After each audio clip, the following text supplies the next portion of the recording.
Vamos.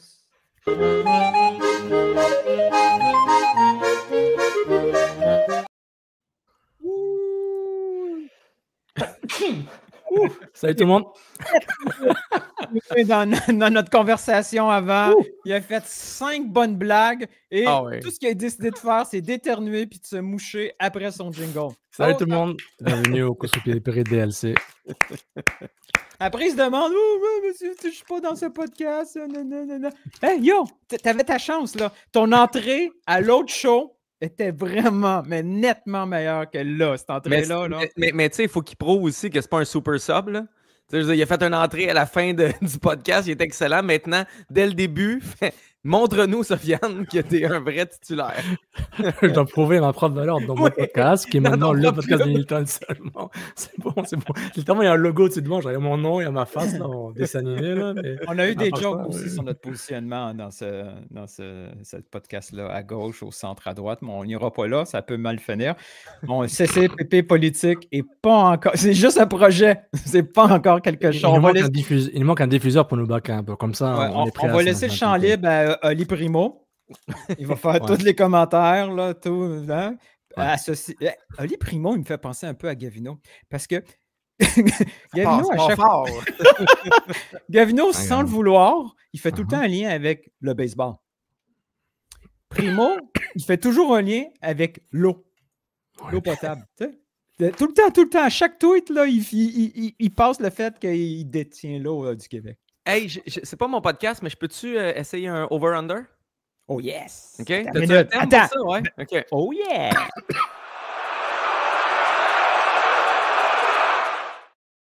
Ça arrivera pas, là. Mais mettons, Olivier Primo meurt cet après-midi. Ah, t'as voyons! Il est au golf. Je vais descendre. On nous dit il est plus entraîneur. Oh! Okay. On va pas là. Qu'est-ce que tu fais? Il est plus en vie. Oh! Qu'est-ce que tu fais, toi? OK, bon. Olivier Primo, mettons. Tu peux pas trouver une alternative. Non, tu vas comprendre. Il n'y a pas d'arrière-pensée, OK? Il vaut combien? Tu sais, je veux dire, la fortune d'Olivier Primo, là, en date d'aujourd'hui, tu prends une photo. Over-under 10 millions. Je sais pas, moi. Lui ou... Olivier Primo. Oui. Attends, il y a une succession, puis là, il roule avec les actifs dans toutes les quand compagnies. Quand tu nous poses cette question-là, c'est que t'as... millions. Non, mais t'as la réponse ou on fait juste guesser? J'ai une idée de réponse. Moi, je dirais over. Moi, je vais vers le C'est over. facilement over. Je veux dire, une maison, c'est pas loin d'1 million. Mais avec ou... non, arrête. Ne va pas là. Je vais venir. Arrête. OK. Oh my God. I don't want peace. I want problems, always. Tu sais, on est passé d'un podcast, là, on parle foot, à juste un podcast de mimes et de je sais pas quoi, là. Et en partie, c'est de ma faute. Ouais, on ben il y en faut ça, des nouveaux. On a besoin des nouveaux. Ouais. Fait qu'il est over 10 millions? Ben moi, je miserais over 10 millions. Mettons. Ouais. OK. Bon, il va jamais entendre ça, Dieu merci, donc on va pas. On peut pas non, lui, il l'entendra pas. C'est pas beaucoup, 10 millions, parce que 10 millions, tu peux même pas t'acheter un club CPL. Je sais pas s'ils ont baissé les prix, hein? Pour le CPL. Tout doit être. C'est comme au Labé. Dans la dernière semaine, tout était à 90. Ah, mais les dernières infos, c'était 12-13 millions. Puis ça avait monté rapidement. Je sais pas si on. Tu sais, parce qu'il n'y avait pas d'expansion à 12-13 millions. Fait que je sais pas si on baissé en bas du 10. On pourrait faire un over-under, mais. Je sais pas c'est quoi le critère, là. Tu sais, ils ont un nouveau commissaire, là. Un nouveau. Je sais même pas ce qu'ils font. En termes de foot business, c'est une ligue qui est assez fermée. Tu entends des rumeurs. Si c'est pas le gars, là. Le gars des scandales de drone là, qui a fait un super article. Là. Le gars connu TSN, là? Ouais, TSN, j'oublie son nom, excuse-moi. Là, pas Mathieu Chanty, là, qui est très bon aussi, mais celui qui fait des histoires, là, qui fait des reportages d'enquête. Là. C'est pas lui qui en parle, ou peut-être Sportico et autres, ou Wall Street Journal. En termes de foot business, j'ai aucune idée c'est quoi leur stratégie, l'objectif. La MLS, on le voit. C'est l'expansion active et dynamique. C'est pas ils veulent l'expansion, mais c'est pas nécessairement. Non, mais attends, CPL, moi, ce qu'on m'a dit quand je parlais à des gens qui voulaient amener une équipe, c'est que c'est une ligue très, très dure au niveau des dépenses au début parce que les villes sont extrêmement éloignées. D'habitude, des ligues qui commencent se mettent géographiquement dans un beau problème canadien. Je veux dire, Montréal, Vancouver, ça coûte cher à trimballer une équipe. Il faut que tu arrives une journée ou deux avant, etc. C'est une ligue dont les dépenses sont élevées, donc c'est difficile à l'amener au prochain niveau quand tu commences. paradoxalement, ils pourraient baisser leurs dépenses avec plus d'équipes parce que tu peux avoir 2 conférences Est-Ouest. C'est aussi con que ça. Oui, mais ça te prend plus d'équipes, justement. Tu sais, tu peux pas faire. Je veux dire, il y a juste une conférence à 4-5 équipes. Mais tu demandes, en augmentant le nombre de franchises, que tu baisses tes prix. Et tu demandes quand même un investissement de 80 millions pour sauver 10 millions de frais. Tu sais, le 80 millions, genre, dans 4 franchises à 20 millions, là, disons, ou 6 franchises à 12 millions, à 11 millions, disons. Ça te donne 70 à 90 millions. Mais ça, c'est un coût une fois, mais il faut que tu l'amortisses sur la durée de la franchise, plus ou moins, ou la durée du groupe de propriétaires pour dire, je vais sauver combien 1 million, 2 millions par club de dépenses, 3, je ne sais pas, de déplacement, tout ça. C'est un calcul intéressant. Moi, je trouve ça cool, là, mais honnêtement, il y en a du foot. Hein. Au Québec, là, il y en a du foot. Et à la télé. Ça n'arrête pas, là. Ça n'arrête pas. J'en parlais en avant. Là, Sofiane a l'air épuisé. Je suis inondé. Inondé. Le Canada, le dramaturgie contre Curaçao et la Gold Cup. Sili qui est comme la Yamal. C'est incroyable. Il n'était même pas allé aux entraînements en plus. Même pas. Ça.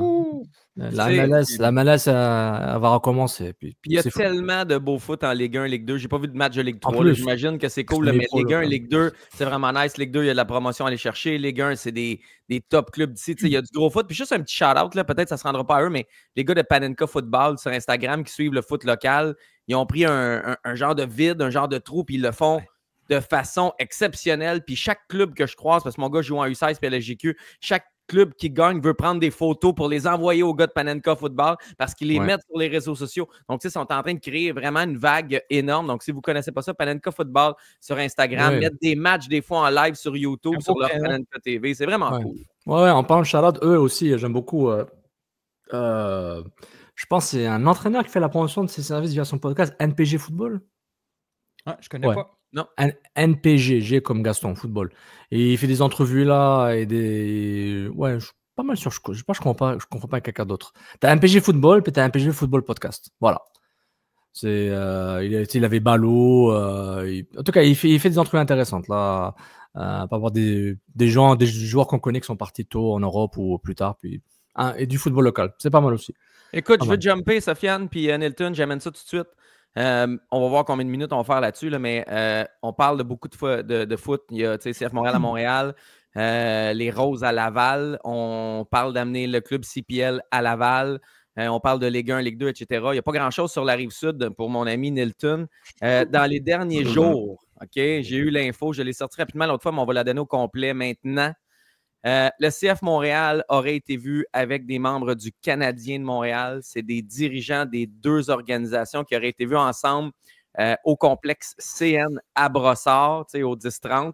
Et on faisait le tour un peu du complexe. Je n'ai pas plus d'infos, je n'ai pas plus de détails. On peut spéculer comme on veut, mais je viens de donner les informations que j'ai eues. Donc, le Canadien et le CF Montréal qui ont été vus ensemble, des membres de la direction de chacune des 2 équipes, à Brossard. Ça vous dit quoi? Pourquoi il pourrait être là? À quel point tu es heureux, Nilton? À quel point...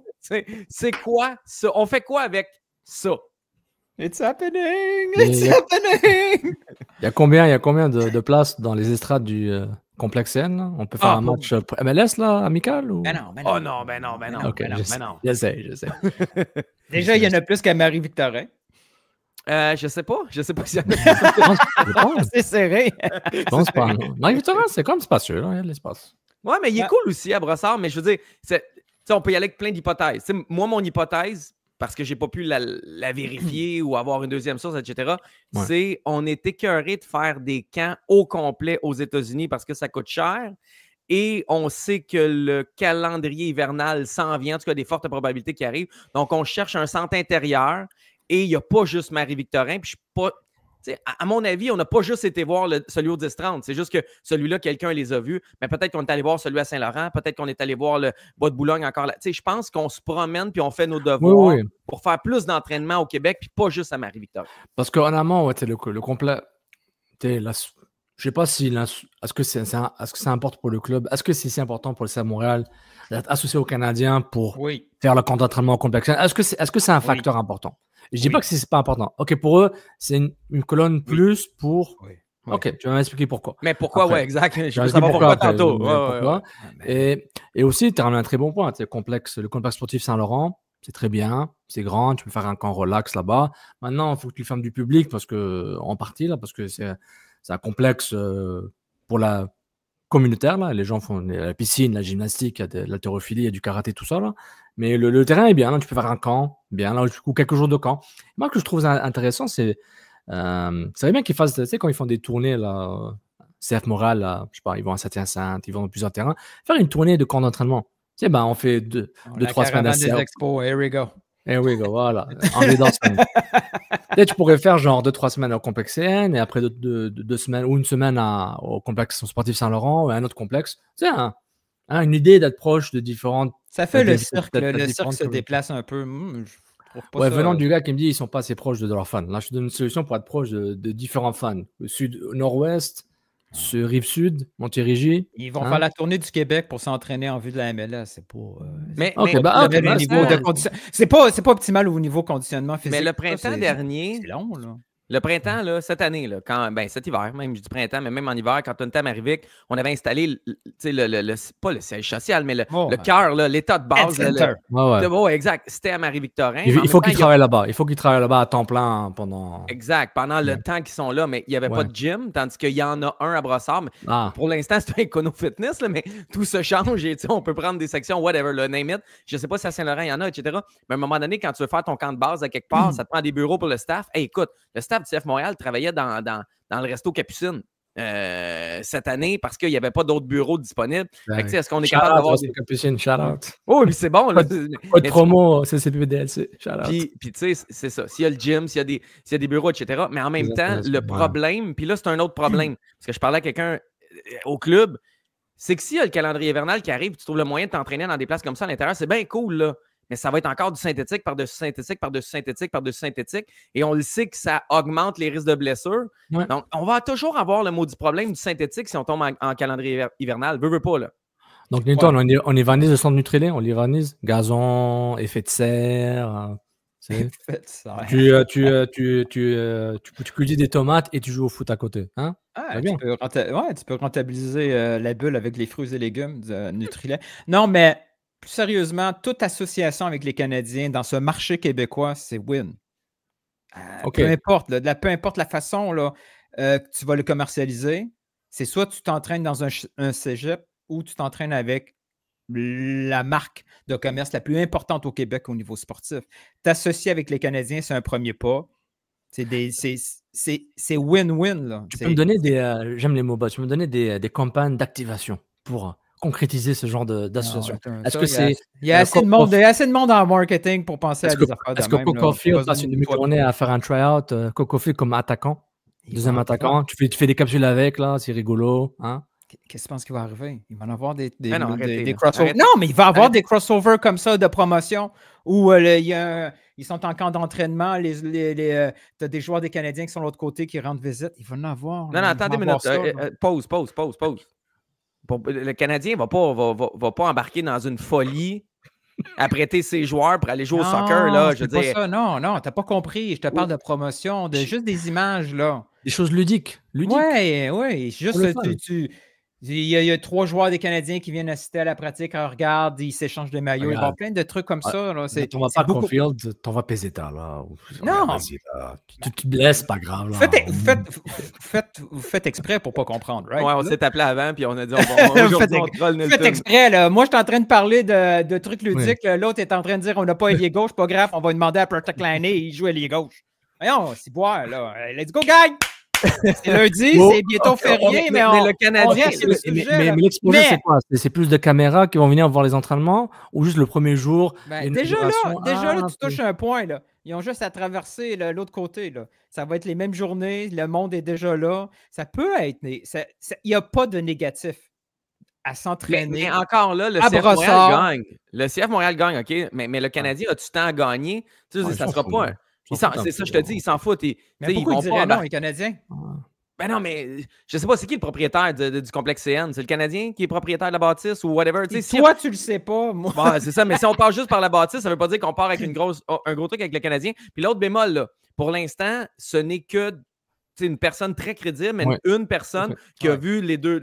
On est loin, là, on spécule. Là, et je veux dire juste que les gens qui nous écoutent n'en viennent pas à des conclusions. Pour l'instant, c'est une information qu'on se demande pourquoi. Tout rapprochement avec les Canadiens de Montréal, c'est win pour le CF. Oui, c'est win. Tout rapprochement, que ce soit uniquement infrastructure qui pourrait déboucher à du commercial ensemble, ça peut être juste bon que ces deux clubs-là se côtoient de façon régulière. Mais si je suis la logique... je vais juste terminer un point, OK? Après, je te laisse aller. Bien sûr. Pendant un an de temps, le président du CF Montréal a côtoyé le directeur de la programmation de BPM et ça finit un an après par son embauche. Là, ils sont ensemble dans la même bâtisse, puis il n'y aura aucune synergie qui pourrait se créer à partir de ça. Là, franchement, là, vous êtes devenu pessimiste pire que... Non, mais j'essaie d'être meilleur. Là, c'est Casey Newton. Là. Il met tes mains dans ta bouche là, quand il n'y a plus d'arguments. Écoute, mon frère. C'est pas vrai, là. Peut-être sauf. Newton. Je vais être obligé de te kick-out puis de te ramener juste à 5 minutes de la fin. T'es meilleur à la fin. Newton, est-ce que Anou a dit qu'on est pessimiste par rapport à ça? On n'est pas enthousiaste en tant que toi. C'est différent. Pessimiste pour dire, il devrait même pas y aller, c'est nul. Moi, tout ce que je dis, c'est que mon enthousiasme est différent, mais mon côté enthousiasme, c'est que ce serait un bon test pour voir cette nouvelle équipe marketing, communication, comment ils vont gérer ce changement s'il arrive, que ce soit au CN, au Complexe CN et ailleurs, ou s'il reste sur le sujet de Marie-Victorin. Ça, c'est un test intéressant de comment communiquer stratégiquement et comment utiliser différentes campagnes, différentes idées ludiques ou non ludiques pour essayer de voir ce changement-là. On sort de Marie-Victorin. C'est ça que je dis. Mais le fait qu'ils s'entraînent, ils vont s'entraîner. C'est tout. Ils vont s'entraîner. Moi, c'est chiant pour aller sur le pont, là, pour quand je vais aller une fois par année. Puis c'est tout. Mais de nouvelle équipe marketing, Sof, puis Nilton a fait référence à Alex Panton qui passe de BPM Sport au CF Montréal. Quelqu'un m'a dit Alex Panton va avoir le même défi chez le CF Montréal qu'à BPM Sport, c'est-à-dire d'essayer de faire des miracles avec des budgets limités. Non, mais avec des budgets limités. Quand il y avait besoin d'argent à RNC Media, souvent, ça disait non. Mais qu'est-ce qui est drôle? Oh, je suis con. Il n'y aura pas de joueur d'épée non plus, c'est ça? Il n'y en avait pas à BPM. Arrêtez, man. On essaie d'être sérieux. Un peu de sérieux ici. On va aller faire IMFC Radio. Le podcast s'appelle Couscous Piri-Piri, puis il va être sérieux. Non, mais c'est vrai. Là, toi là, ce que tu as sous-entendu, parce que Sofiane, il dit que je mets des mots dans la bouche, fait que je vais le faire pour vrai. Okay. Fait que là, tu dis que Panton, tu as dit que Panton. Alexandre Panton, c'était pas son directeur d'école, là. On peut dire Georges. Le RDS a dit Georges, fait que je peux dire Panton. Alex. Alex est passé d'un propriétaire cheap à un autre propriétaire cheap, c'est ça que tu dis? Non, j'aime pas le mot cheap. Pour vrai, j'aime pas ça. Économe. Non, mais c'est vrai, économe, responsable, qu'il faut convaincre avant de sortir de l'argent, etc. Puis c'est une réalité, les deux. Puis j'aime les deux marques pareilles. Là. Mais je veux dire, Alex Panton va avoir le même défi. Puis c'est pas nécessairement négatif parce qu'il a réussi à faire rayonner la marque de BPM Sport avec des contraintes énormes au niveau budgétaire. Et là, il s'en vient quelque part d'autre où il va falloir qu'il fasse quand même un peu de magie avec des contraintes budgétaires réelles. C'est réel ce que je dis. Fait que, ça peut être un plus, c'est pas nécessairement un moins. Mais j'ai hâte de voir parce que j'ai écouté son entrevue avec Olivier Brett des messieurs Panton et Camara. Je suis pas encore sûr c'est quoi le rôle d'Alexandre Panton. Genre, oui, je vois son rôle, mais ce qu'il va faire, c'est le détail qui va venir avec le temps là, quand il va se réactiver plus tard cet été. Mais je suis curieux, je suis plus, ok, c'est intéressant de voir. Parce qu'à un moment, c'est les actions. Qu'est-ce que je vais voir sur Twitter, c'est Instagram, sur les infolettres. Qu'est-ce que je vais voir au niveau communication stratégique, niveau corpo, peut-être qui sont pas nécessairement, qui ne touchent pas, mais on va la remarquer un peu plus peut-être, je sais pas. Est-ce qu'il y aura des changements sur les concessions, sur l'expérience au stade? Quoique c'est une équipe différente là. Mais peut-être qu'il y aura un impact sur ça, je ne sais pas. Mais c'est intéressant. Moi, je suis curieux. Et oui, Newton, je suis curieux par le Complexe CN. Je ne suis pas aussi enthousiaste pour dire ça va être le déclic, c'est l'effet Drogba pour la pré-saison du CF Montréal. C'est ça que je veux dire. C'est tout. Je ne suis pas anti ça. On dit entraîne-toi où tu veux. Mais à part pour les coups, ce qui fait mal, c'est la non-proximité aux fans. S'il y avait un mouvement de fans qui allait régulièrement, s'il y avait un sorte de une fois par semaine, tu as 100 personnes qui y vont, ça c'est cool. Mais là, au complexe, il y a beaucoup plus de possibilités. Là. Les fans peuvent y aller. Là. Oui, ça serait intéressant. Tu sais, tu fais des rencontres, des autographes. Tu sais, tu fais ça de temps en temps, juste pour garder le contact humain, au-delà de la caméra ou des clips vidéo sur Twitter, etc. Ça, c'est cool. Mais aussi, moi, j'ai dit le côté négatif, pas le côté négatif. Moi, je trouve que vous négligez beaucoup l'effet, mais pas média, mais la masse. Je veux dire, non, mais c'est une marque. Vous êtes beaucoup trop centré sur du détail. Mais toi, Sofiane, tu es beaucoup plus. Tu es beaucoup trop concentré sur la logistique au lieu de l'effet médiatique et public. Non, mais c'est de se coller sur la marque numéro 1 sportivement au Québec. C'est juste rayonner d'une autre marque. Mais moi, je le vois comme un effet de feu de paille un peu. Ça devient au début, après, ça va s'effriter. On a besoin d'un feu de paille pour créer un incendie après. Là, il y a absolument. C'est une opportunité unique de t'associer et de créer un début de concept. Oui. Mais attention, de synergie qui va faire en sorte que les personnes qui entendent parler de l'impact, c'est 2 fois par année, c'est-à-dire ils ont vendu un gars, ils ont perdu un coach. Là, ils sont associés à une nouvelle super positive. Okay. Tu es capable de faire du bruit. Tu fais des entraînements à huis clos à Marie-Victorin. Tu te mets à faire des entraînements à huis clos à Brossard, mais l'autre bord, le Canadien s'entraîne. Tu peux mal paraître. Non, mais c'est pas le même sport. C'est pas le même sport. Stop. C'est une anecdote que je raconte, OK? J'exagère des trucs, mais ça confirme ce qu'on a vu dernièrement. Si tu veux changer la perception des gens, tu dois faire attention de ne pas avoir des trucs qui reviennent pareil. Tu sais, je m'explique. Tu étais là vendredi quand on a croisé Asun. Il nous a parlé pendant 30-40 minutes. C'était écœurant. J'ai raté Asun. Tu viens de le tuer, là, le pauvre. C'est à quelle heure le Nutrilé? C'est encore à 11h, son Nutrilé? Oui, presque toujours. Des fois, c'est à 15h. Mais Asun, les 30-40 minutes qu'on a jasé avec Nilton, c'était écœurant. Là. Je veux dire, il veut faire. Je sais pas si on a le droit de le dire, mais peu importe. Très, très, très. Je sais pas si j'ai le droit, mais check-moi ça. Check-moi, ben allez, watch. Pas de secret national. Là. Je veux dire, il veut redonner les lettres de noblesse au club, que le club redevienne un grand club dans la tête des gens. Il veut mettre de l'avant l'aspect francophone de Montréal. Et ça, je trouve que c'est important. On en parle souvent, mais tu sais, il y a beaucoup de bonnes idées. Il veut refaire des ponts avec les partisans, avec les médias, etc. Ce que je veux dire, c'est que si tu as des bonnes ça avec le plus grand sourire du monde. C'était incroyable. Il était tellement heureux, là. C'était fou. Mais après ça, il arrive des trucs. Regarde le sourire de Sofiane, comment il est pareil. Et après ça, il arrive des trucs. Il faut que tout le reste du bateau suive. Asun ne peut pas avoir des bonnes intentions ou Alex Panton si le reste du bateau embarque pas. Et c'est là que j'allais avec les huis clos. J'exagérais, mais il faut que tu fasses attention parce que si tu te mets à faire des huis clos à Brossard, coller sa pratique des Canadiens, si Louis de Ville-Mercier il est là, inquiète-toi pas, ça va rouler partout. Tu comprends ce que je veux dire? C'est des détails des fois qu'il faut faire attention. Le diable est dans les détails. Le CF Montréal doit faire attention avec plusieurs détails. Non, je suis d'accord. Mais Nilton, je suis prêt à admettre tout de suite que je me trompe en ce moment, ce qui est correct. Moi, ça me dérange pas. C'est plus, pas que je me trompe, que je devrais peut-être augmenter mon niveau d'enthousiasme par rapport à ça. Parce que, tu sais, le club est en pleine métamorphose, là. Là, on va voir ce qu'il y aurait médiatiquement, en termes de relations médias, etc. Tu sais, j'espère qu'ils vont faire un forum avec les médias pertinents. Pertinent. À eux de définir c'est quoi pertinent. Moi, je dis le mot comme ça, interprétez comme vous voulez. Pas de DM, s'il vous plaît, ok?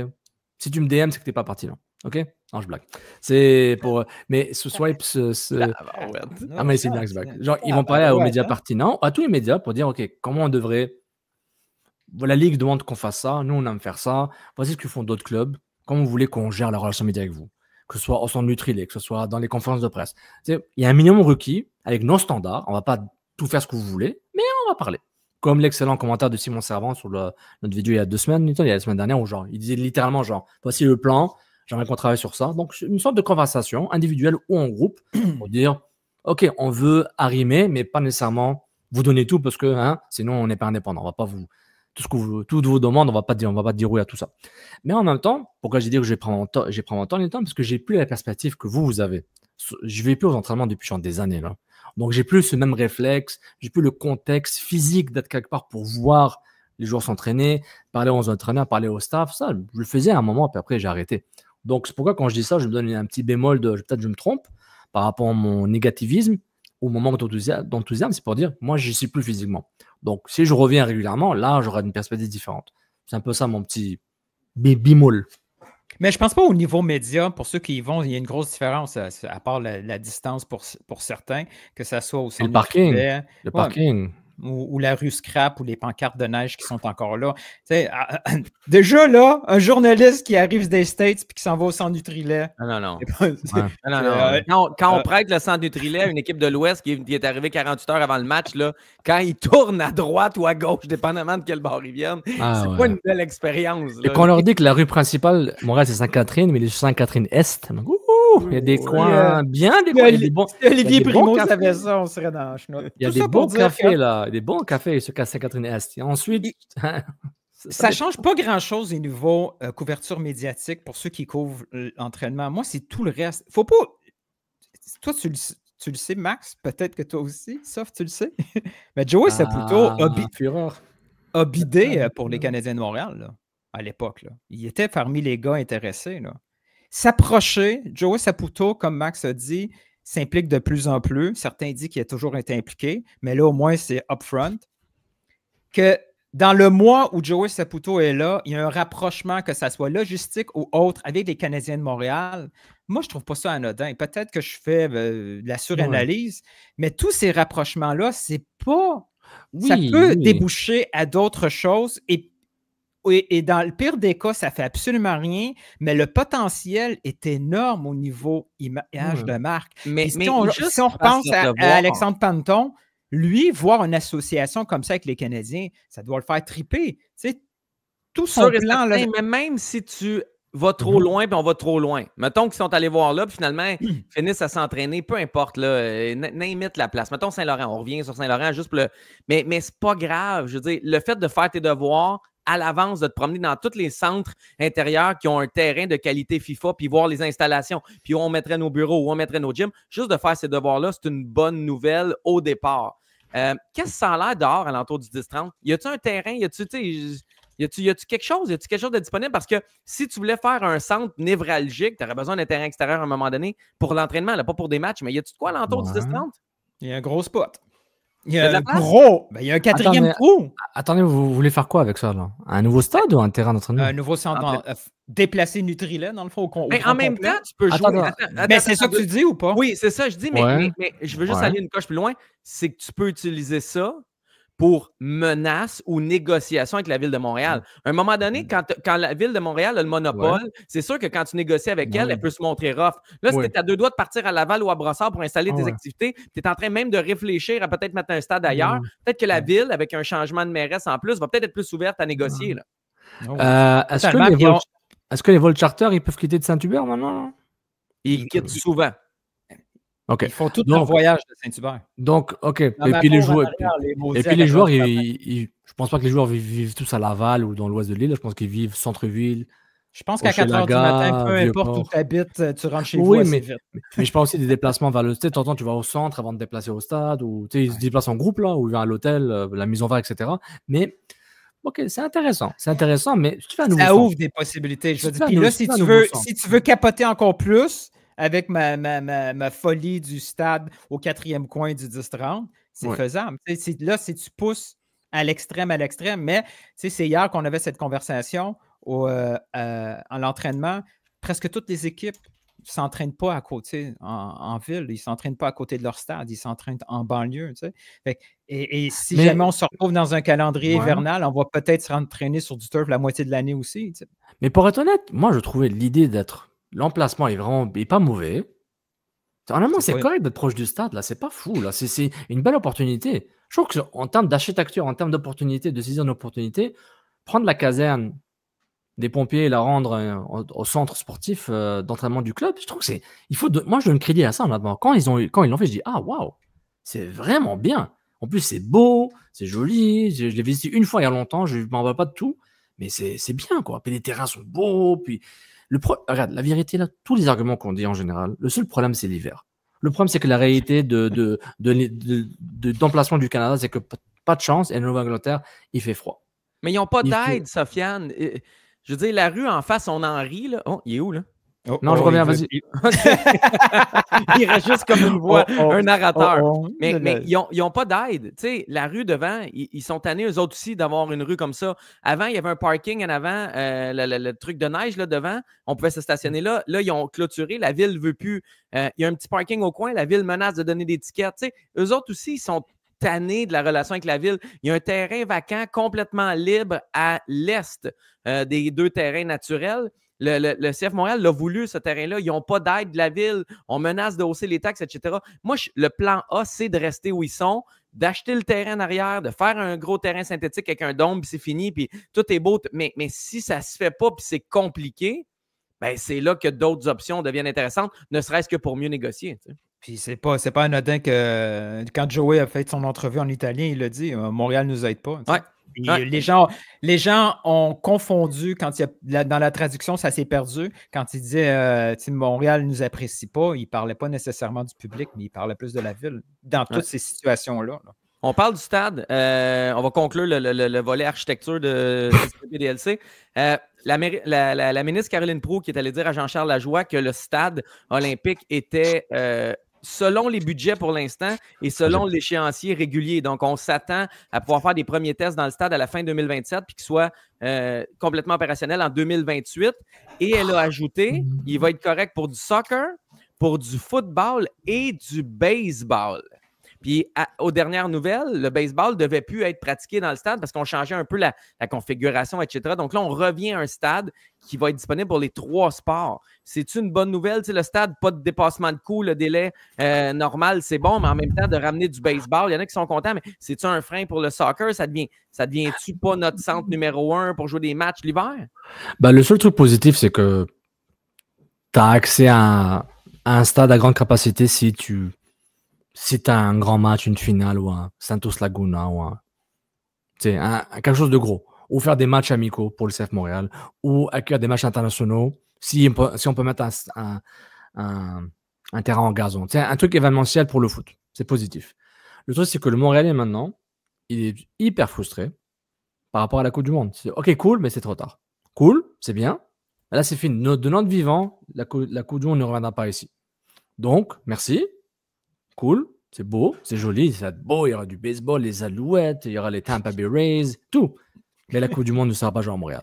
Dans une ville, dans une province qui pue le foot, qui adore le foot, qui produit du foot. On parle de Panenka, on a parlé de NPG Football et Panenka Football, ben voilà, c'est ça. On parle du CF Montréal, on parle de Rose FC, ben c'est ça.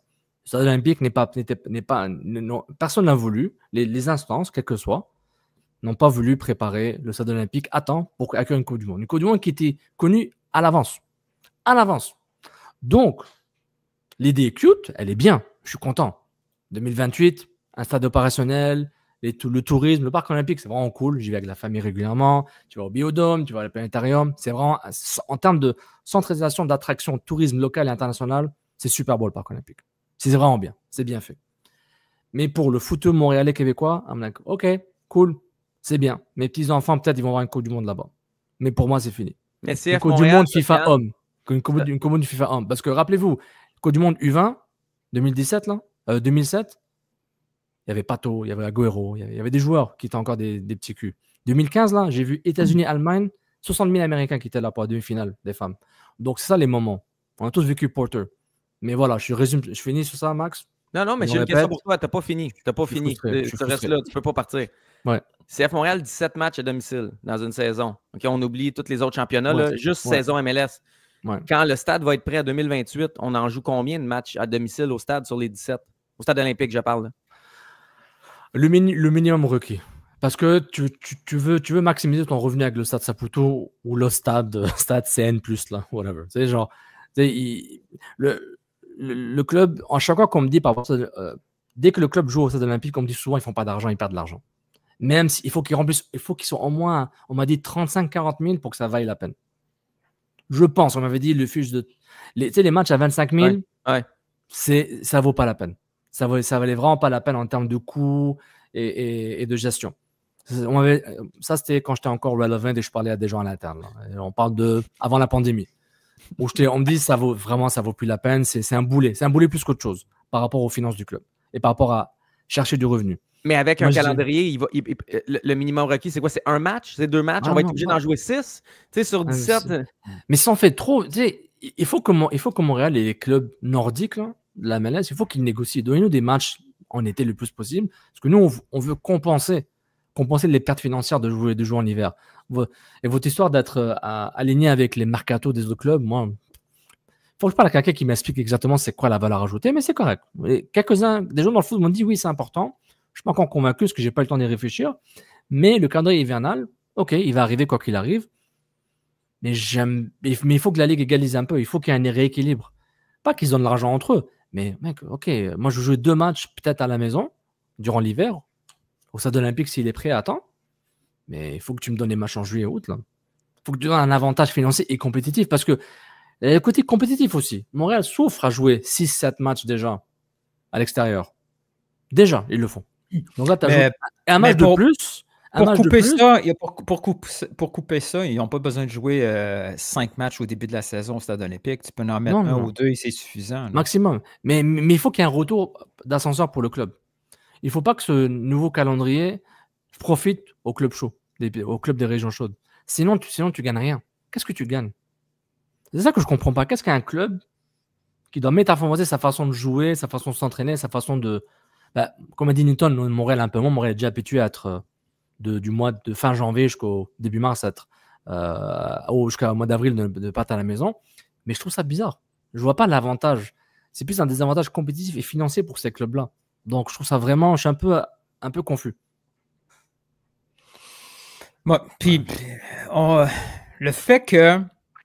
On parle beaucoup de la grandeur et tout ça, mais l'expérience Stade Olympique, ça reste à voir. Là, présentement, l'expérience Stade Olympique pour un match de soccer est dans les moins bons. Là. Il faut qu'il y ait un événement extraordinaire pour oublier que tu vois fuck all, puis que c'est pas un stade fait avec les angles. Je ne sais pas s'il avait parlé éventuellement de changer la configuration. Oui, si on ne revenait pas en baseball. C'est que là, on revient en baseball. Fait que théoriquement, on peut penser que ça veut dire quoi, la configuration? Est-ce que les sièges vont être changés? La façon de l'approche du terrain est changée? Qu'est-ce que ça veut dire, configuration? C'est plus ça. Là, c'est des mots envoyés à gauche, à droite. Mais toi, je peux ajouter une dernière chose à ajouter à ton point. Est-ce qu'on devrait avoir un débat sur...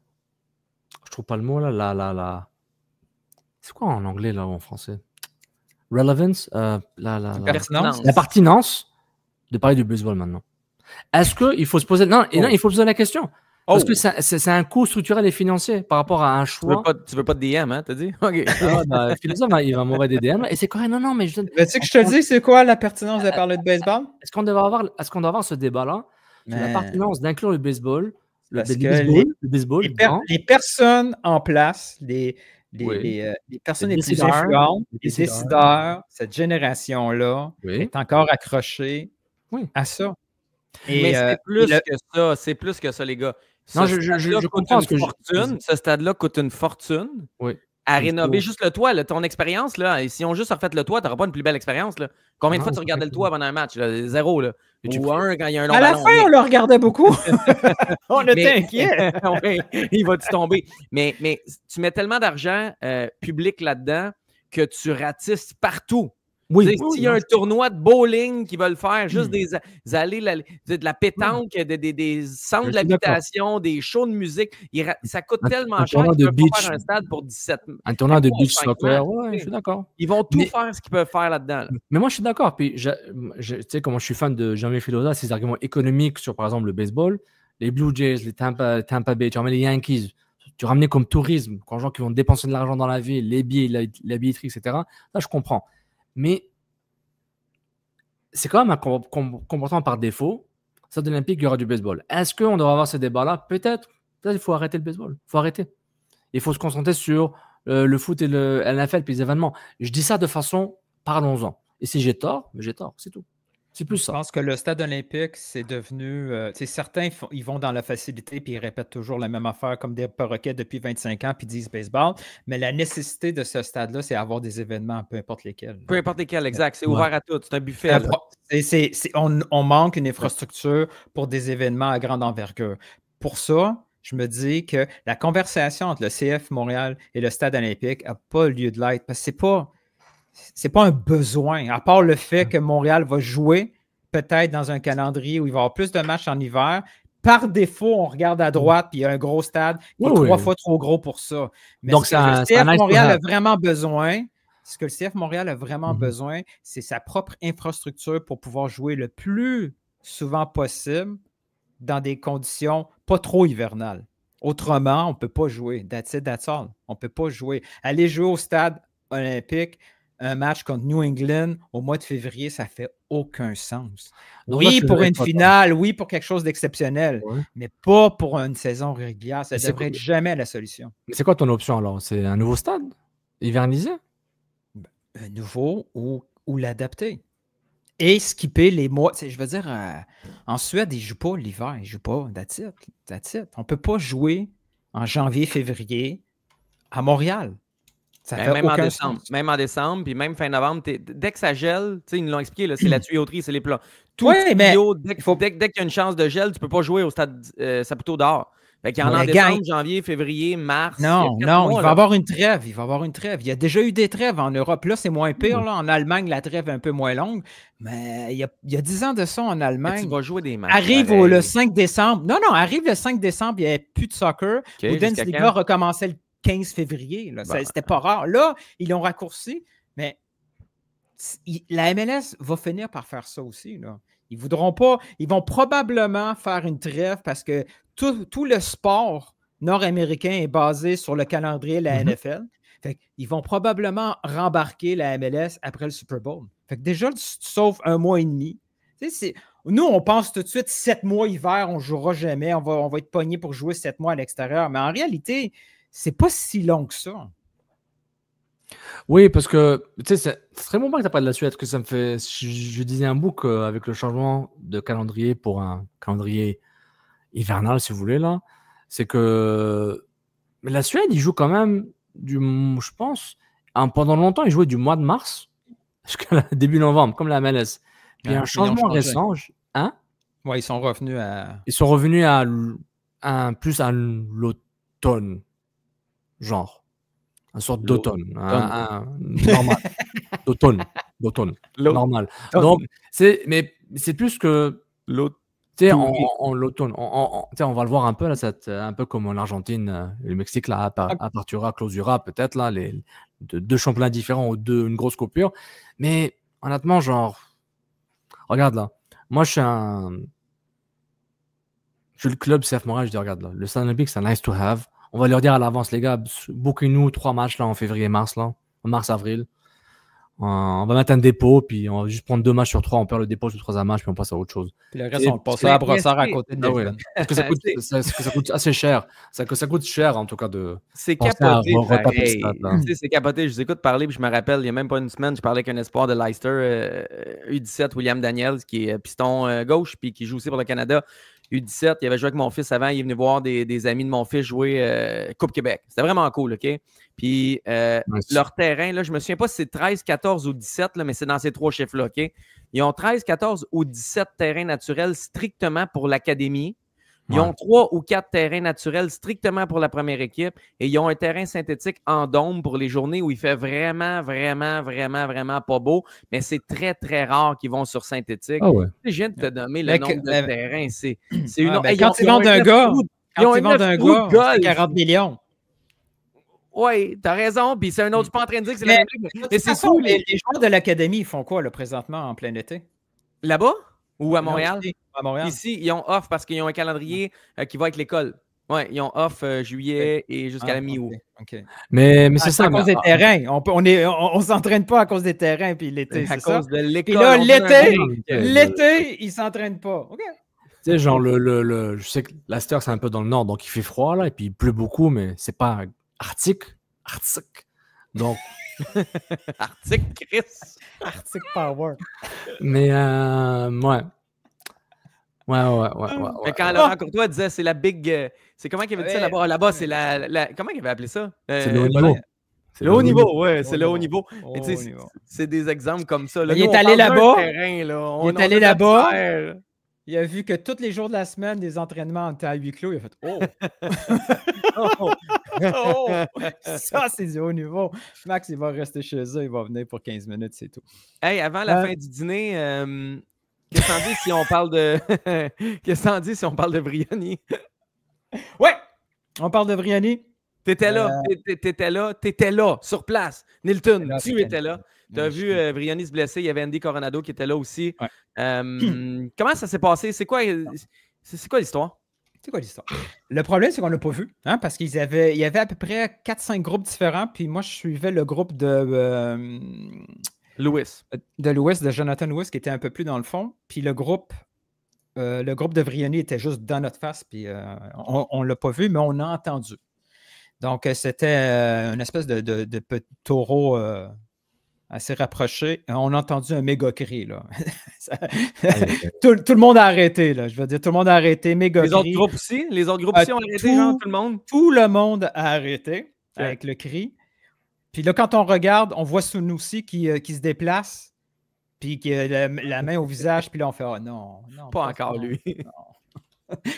Tout le monde a fait « Oh non, pas vrai. » Mais c'est pas Sunusi. Le Sunusi, il était juste témoin oculaire proche. Il était là, il faisait les gestes. « Là, ça. » Et là, tout le monde s'est mis à crier vers les soigneurs pour venir le plus rapidement possible. Parce qu'à chaque mouvement, il était à terre, à chaque mouvement, c'était un cri de mort. Là. Mais tu sais, on regardait, puis on était un peu beaucoup inquiets.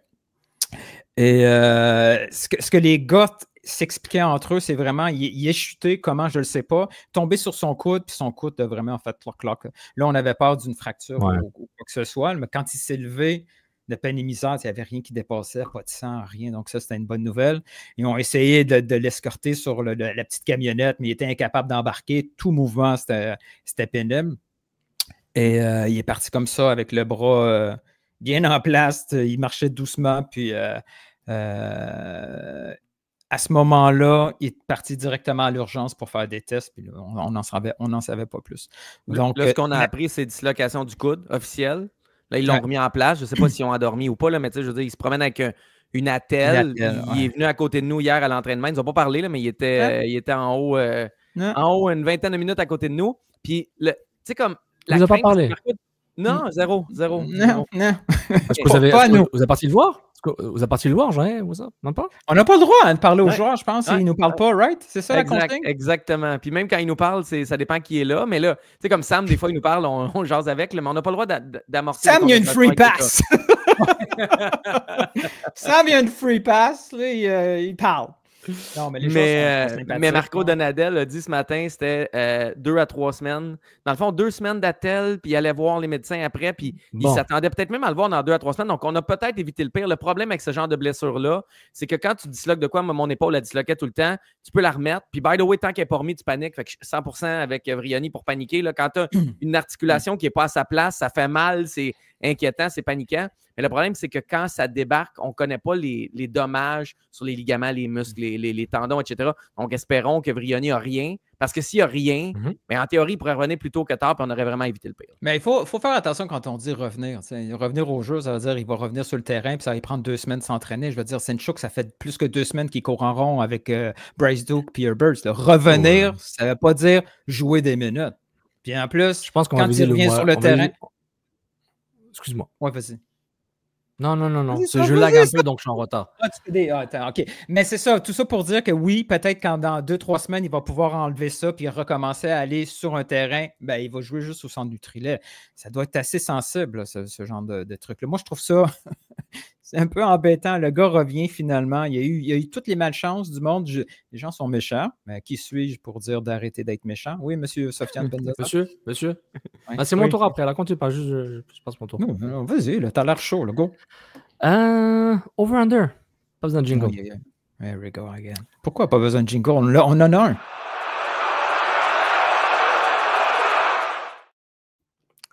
Giacomo Vrioni a joué, au moment où on se parle, 368 minutes avec le CF Montréal. Dominik Yankov, on a joué 362 minutes, t'as dit? 368 minutes avec le CF Montréal, au moment où on se parle. Et Yankov, on a joué 720. 4 games, man. 360. Et Yankov, 720. Oui. Over-under. Est-ce que Vrioni va faire over 800 minutes avec le CF Montréal Est-ce que je peux compter les matchs en playoff cette année?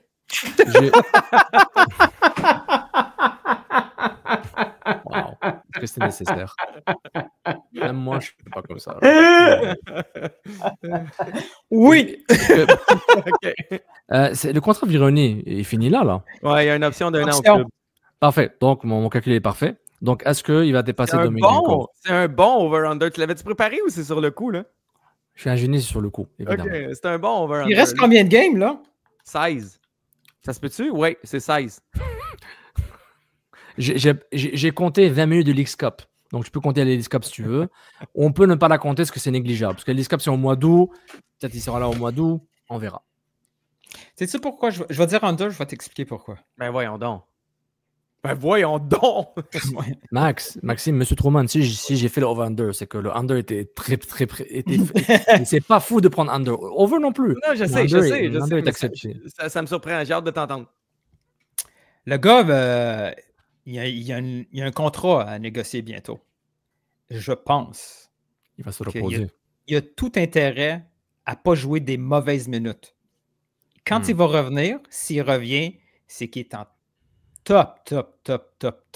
Comme il est revenu là, en début de saison. Il ne reviendra pas en bas de 90-95%. Impossible pour lui. Parce que, il peut se reblesser et il peut donner une image très, très négative à des futurs clubs. Je pense qu'il reste encore jeune, c'est vrai. Moi, je dis over parce que c'est l'équivalent de 4 matchs de 90 minutes. Il en reste 16. Vous avez donné le droit à la Leagues Cup aux séries, mais c'est surtout un point. C'est que sa blessure est au haut du corps, puis il peut garder... On peut dire au soccer, on a le droit de dire c'est au coude. On a le droit. Le haut du corps, j'ai pas besoin.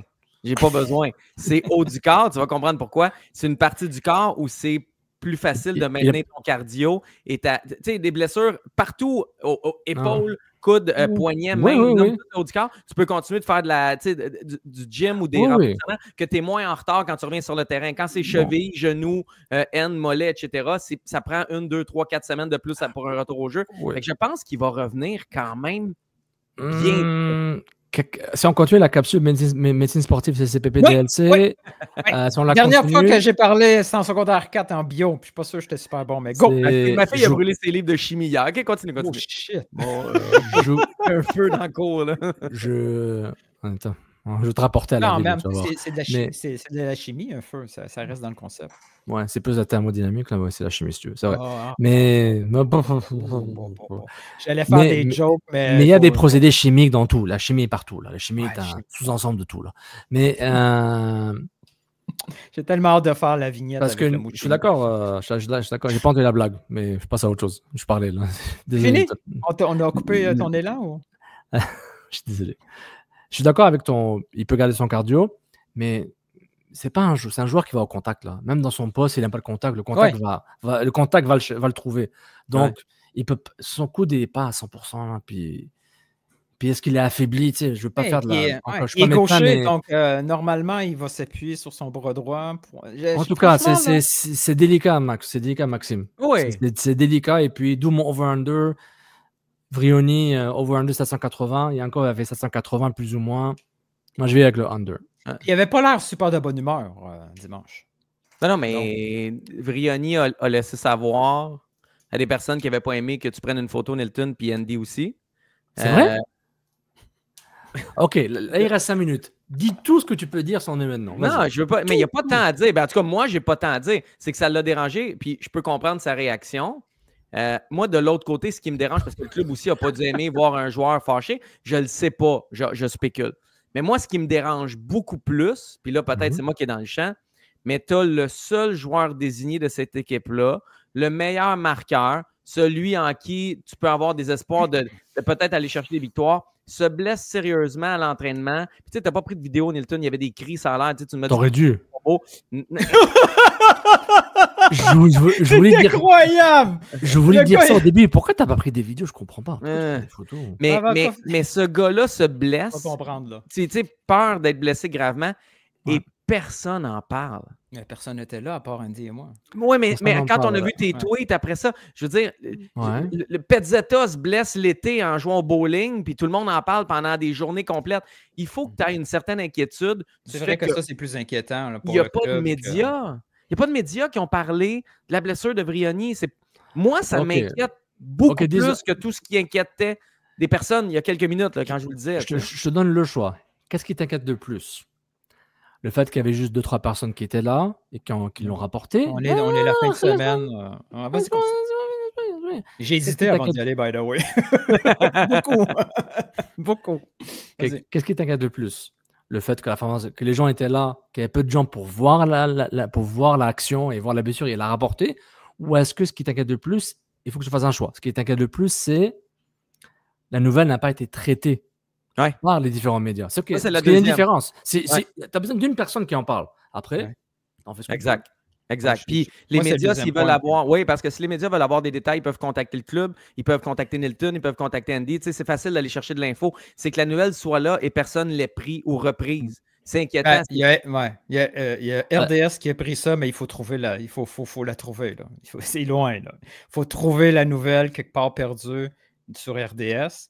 TVA, la dernière fois qu'ils ont fait un article sur l'Impact, ça s'appelait l'Impact. La presse, si Jeff Totonio n'est pas là, puis qu'il n'y a pas d'article précommandé. C'est Pratt, ça. C'est Alexandre Pratt. Mélange pas tout le monde. C'est un article de présentation. Il n'est pas précommandé. Tu sais, je veux dire, ils ont dispatché. Hein, c'est un samedi très occupé. Ils ont dispatché leur groupe. Après, ce qu'ils font avec... Et tu as les Alouettes qui sont là. Les Alouettes ont commencé leur saison. Donc, voilà. Mais oui, c'est inquiétant que ton équipe, ton joueur vedette, se pète la gueule comme il faut. C'est inquiétant puis que c'est pas rapporté. Si Vrioni est fâché ou je ne sais pas c'est quoi son émotion là, face à la photo dans un entraînement ouvert à médias, je veux dire, il s'attend à quoi? Là? Je veux dire, il se passe quelque chose. Il se passe n'importe quoi qui se passe dans un entraînement ouvert aux médias, ça veut dire que le média peut rapporter ce qui est écrit. Si Nilton George qui a blasté Prince Owusu pendant les 4 premiers mois de la saison, à mesure qu'il allait voir les entraînements, je disais j'ai peut-être été sévère, j'aime ce qu'il fait finalement, il y a ça aux entraînements, je vais tuner down un peu mon ton sur loi. C'est grâce aux entraînements, donc... Il était-tu fâché que j'ai dit que Prince Owusu, finalement, l'entraînement, c'est peut-être le gars le plus professionnel du club? Mais Vrioni qui a des émotions, j'ai pas de problème. Premièrement, il est fâché de se blesser. Deuxièmement, il est fâché de voir une photo de ça. Troisièmement, s'il y a des membres de sa famille qui voient ça et qui sont inquiets, je comprends qu'il soit fâché, mais sur le coup, à un moment donné, exactement. Moi aussi, je suis fâché de plein d'affaires dans la vie. Puis, je veux dire, moi, j'étais fâché de voir des games sous la pluie puis d'avoir payé aussi cher des games. Moi aussi, j'étais fâché. Mais pour répondre à toi, Sofiane, pourquoi tu n'as pas pris une vidéo, tout ça? Ben justement, avant de... Je suis zéro journaliste. Je connais fuck all les éthiques de journalistique, quoi faire dans ces situations-là. J'ai essayé de rester le plus factuel possible, le moins drama spectaculaire possible. Je prends une photo de loin. Je n'ai pas pris une photo où ils essayent de le déplacer, où il est couché à terre. Il est en train de sortir, tu sais. C'est pas dramatique trop, je veux dire, c'est assez neutre, c'est assez respectueux. On voit rien tout croche. Il est en train de sortir du stade. Je dis ce qui s'est passé, je décris. Puis le seul bout que je dis, il y a mon opinion, il y a méga bémol, tu sais. Ça a l'air sérieux, tu sais. C'est tout. Ça a l'air sérieux, je veux dire, de la façon que tu parlais, l'écrit avait l'air sérieux. Là. Donc, si lui, il est fâché, ben défâche-toi, puis ça va passer. Puis s'il y en a d'autres qui sont fâchés, ben, expliquez-moi c'est quoi qu'il faut faire dans ces situations-là. Mais même si tu me l'expliques, ça se peut que je dise, ben non, ça va. Dites-le que vous n'avez pas le droit de prendre de photos, puis ça va être clair et net. Puis la prochaine fois que ça arrive, je vais dire, j'aurais voulu mettre une photo, mais c'est interdit. Mais t'aimes pas ça, mais quelqu'un se blesse à un entraînement du Canadien. S'il est à Brossard, les gens vont rapporter la nouvelle.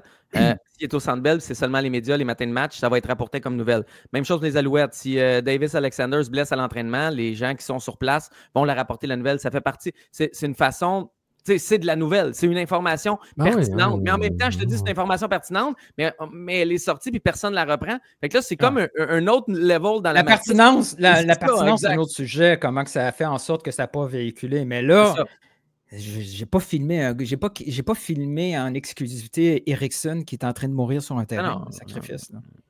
Il y a un gars qui s'est disloqué l'épaule, le coude. Hey, messieurs, l'heure, je suis le responsable de l'heure à CCPP. C'est pour ça que quand je suis là, ça sent le départ. Il fait chaud pour le golf. Là. Non, je sais pas, je vais y aller encore. J'ai mon polo, mais je sais pas, je vais y aller. Qu'est-ce que vous pensez, les gars, de ce que vous connaissez, voyez, etc., de Jonathan Lewis qui est à l'essai avec le club? On nous a dit hier que c'était c'était un essai. Il pourrait signer même si on n'est pas dans le mercato et jouer des matchs. Ouais, moi, je suis pas convaincu de ça. Ouais, c'est ça. Mais Marco Donadel nous a dit ce matin, c'est dans les 2 prochaines semaines qu'on va prendre des décisions parce que pour l'instant, je suis focus sur mes 3 matchs. Il y a 3 matchs rapides à domicile. Donc, tu sais, il prépare ses matchs. À l'entraînement, c'est pas vrai qu'il évalue.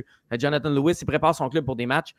Qu'est-ce que vous pensez de Jonathan Lewis, sa présence, son jeu, son profil, etc.? Moi, je n'étais pas là comme Nilton, mais le profil sur papier, son profil transformé Wikipédia, il a joué, il était international pendant 2 Gold Cup. Barnsley a vu quelque chose en lui, mais Barnsley, je pense qu'ils ont un propriétaire américain. Donc, je suis tout le temps très, très sceptique quand les propriétaires américains prennent des joueurs américains ou des propriétaires canadiens font la même chose. Mais je pense qu'il comptait pour UK aussi, il était local. Je pense aussi, mais je vois pas le lien là, mais lui aussi, il était déjà parti, il était déjà avec après sa formation, en pré-formation, son premier club, c'était un club de Ligue 1 ou Ligue 2 anglaise là. Je ne me rappelle plus. Donc, il a un côté clairement UK là. Jouer plus de 100 matchs en MLS, titulaire régulier à Colorado, c'est bien, mais c'était pas l'époque bonne de Colorado, mais il était là quand même. Le profil est intéressant sur papier. Maintenant, il faut que je le voie. Milton peut nous raconter un peu ce qu'il a vu là, pour l'ailier. Ouais, mais tu sais, déjà, en partant au niveau profil, il donne beaucoup plus d'espoir que, mettons, Brandon Craig qui est arrivé, ou le Touré, ou Dante Siri. Il n'y avait pas de minutes. Le seul qui peut ressembler un peu, c'est Petrasso. Petrasso avait des minutes MLS. Il y avait de l'expérience MLS avec Orlando. Okay. Ouais. Et il arrive aussi à l'essai, puis on a vu que Petrasso a réussi à avoir une utilité, puis même plus grande que prévu. Tout ça, ça dépend au niveau budgétaire. Je veux dire, si on est allé chercher Lewis, puis on lui donne 600 000, puis c'est la solution comme ailier gauche. Là, je peux embarquer dans la vague un peu hate qu'il y a ces temps-ci sur toute signature qui n'est pas un joueur de renommée pour dire encore de la cochonnerie, encore un projet. Si c'est le plan montréalais avec Lewis, j'embarque. Mais je ne pense pas que c'est ça le plan. Le plan, c'est de donner de la profondeur parce que présentement, la profondeur dans le banc, Marco, il n'y croit pas. Peu importe c'est quoi ses raisons, Marco ne croit pas au Poku, il ne croit pas à Sunusi, il ne croit pas à Vilsaint.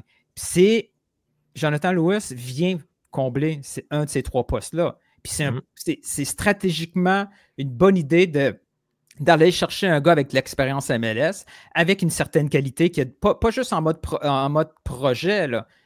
Il a ces qualités, il l'a déjà démontré. Puis, bon, c'est juste mes yeux à moi, ça vaut ce que ça vaut. Mais moi, ce que j'ai vu à l'entraînement, il est meilleur que certains. Ah oui, puis je sais que tu as la séquence dans ta tête, sauf que tu ne l'as pas vu, là, mais il y a un long ballon transversal qui arrive à Lewis. Bougaille s'en vient à 1v1 défensif. Lewis est presque collé sur Bougaille. Puis son premier contrôle, il le pousse dans le dos de Bougaille.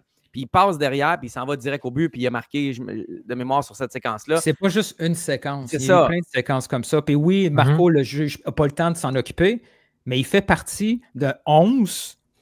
Il n'est pas dans un 11... format laboratoire, là. Je veux dire, c'est tous les autres gars qui ne jouent pas, puis lui, il occupe le couloir gauche, au lieu d'avoir mis, par exemple, un Vilsaint dans d'autres occasions ou d'avoir mis un Sunusi.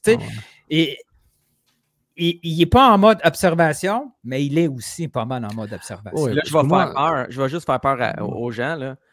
Quand il marche, il y a un peu la démarche de Jekyll Marshall Ruddy. Il est plus gros, pas gros, mais il est plus en forme, il est plus musclé, il a un meilleur gabarit, mais il marche un peu. Quand vous allez le voir de dos, là, il n'est pas peur. Là. C'est pas, il n'y a pas le même profil que Marshall Ruddy. Là. Je trouvais qu'il ressemblait un peu la morphologie là, à Hurtado. Ouais. Eric. Qui n'est pas très grand, un peu costaud. Là, on va voir si est-ce qu'il est en game shape ou pas. Mais c'est intéressant. Ouais. Si Ouais. je serais curieux de savoir c'est qui. C'est un gars de qui? Ouais. Est-ce qu'on est encore dans la catégorie Corey Ray ou la catégorie cellule de Bologne? Tu l'as-tu vu? C'est Corey Ray? Non, on l'a pas vu. Moi, je l'ai pas vu. Je suis allé 2 fois cette semaine. Moi, la dernière fois, je l'ai vu avec sa chemise blanche dans l'autre année d'avant. J'aurais dû prendre une photo. Parce qu'il l'a pas vu depuis. Mais on m'a dit qu'il est encore là, qu'il est encore influent. Fait que Ah, on good, va man. prendre les paroles officielles. Fait que voilà. Voilà. Go Habs Go! Ouais. Go Habs Go, go CF Go. Et moi, je suis prêt. Là. Le club du foot. Tu pourras venir chez moi après les entraînements. Tu passes par chez nous. C'est pas super loin. J'étais allé une fois à Saint-Hubert cette année, j'ai fini chez vous. Tant qu'à être là, j'ai fait comme hey! Tant qu'à être là, tu sais. Au grand malheur de Sofiane. Bon, OK. Hey! On va faire un podcast sur Trevor Zegras, là. Allez-y, là. C'est pas fou, ça, comme idée. En plus, c'est européen comme nom. Hein? Allez, à gauche. Hey, ciao, ciao, tout le monde. Et une dernière question. Oh non. Hey, t'es. Hein? Lugansdorf, québécois et haïtien. Au revoir, tout le monde. Bye. T'as pas compris la blague? Question. Oui, mais j'attends si j'avais accès au Python pour arrêter le podcast, ça serait. Félicitations à Lugansdorf. Mathurin, lui, on n'en parle pas? Ça compte pas? Lui aussi, Mathurin. Félicitations, c'est super. Ciao, ciao tout le monde. Ciao tout le monde.